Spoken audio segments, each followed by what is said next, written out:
আপনি মিথ্যা পরিহার করুন, সত্য গ্রহণ করুন, আল্লাহকে ভয় করুন। আবু হুরায়রা রাদিয়াল্লাহু তাআলা আনহু বলেন, রাসূল সাল্লাল্লাহু আলাইহি সাল্লাম বলেছেন, সালাসাতুন মুহলিকাতুন সালাসাতুন মুনজিয়াতুন। তিনটি জিনিস মানুষকে ধ্বংস করে, তিনটি জিনিস মানুষকে রক্ষা করে। তিনটি জিনিস মানুষকে ধ্বংস করে, তিনটি জিনিস মানুষকে রক্ষা করে।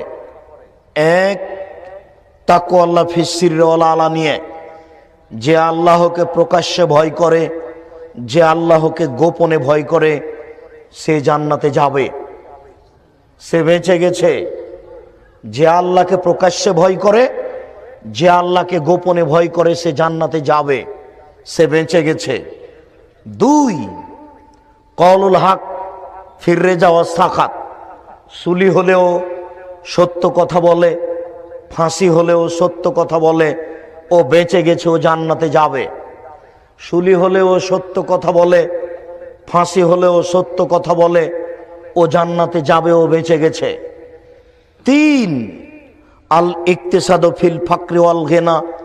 মধ্যম পন্থায় খরচ করে, ধনী হলেও গরিব হলেও মধ্যম পন্থায় খরচ করে যে, সেই বেঁচে যাবে, ধনী হলেও গরিব হলেও। হঠাৎ করে ধনী হয়েছেন, প্রতিদিন বাজারে 10 কেজি ওজনের রুই মাছ কিনিয়েন না। হঠাৎ করে টাকা কমে গেলে রুই মাছ কিনতে পারবেন না, এলাকার লোক নিন্দা করবে, এই কাজ করিয়েন না। হঠাৎ করে ধনী হয়েছেন, স্ত্রীর জন্য 5,000 টাকা দিয়ে শাড়ি কিনিয়েন না, এটা ভুল। মধ্যম পন্থায় খরচ করবেন। তোমরা যারা দিনমজুর, ভ্যান চালক, রিক্সাওয়ালা শোনো, তোমরা বাজারে গিয়ে পুঁটির মাছ কিনবে, এই কথাই ঠিক।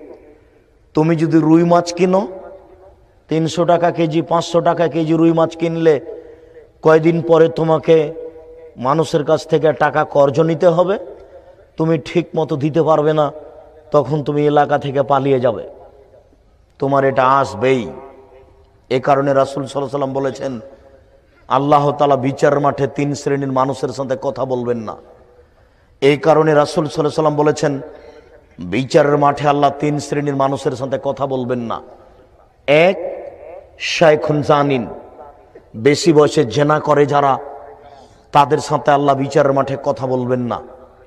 দুই, মালিকুন কাযযাব। মিথ্যুক দায়িত্বশীল যারা, মিথ্যুক হেড মাওলানা, মিথ্যুক হেডমাস্টার, মিথ্যুক প্রিন্সিপাল, মিথ্যুক ভাইস চ্যান্সেলর, মিথ্যুক মেম্বার, মিথ্যুক চেয়ারম্যান, মিথ্যুক এমপি, মিথ্যুক মন্ত্রী, মিথ্যুক টিওনো, মিথ্যুক ইওনো, মিথ্যুক ডিসি, মিথ্যুক এসপি, মিথ্যুক গ্রাম্য সর্দার। যেখানে যারা মিথ্যে কথায় দায়িত্ব পালন করছে, সে যত বড়ই পরহেজগার হোক না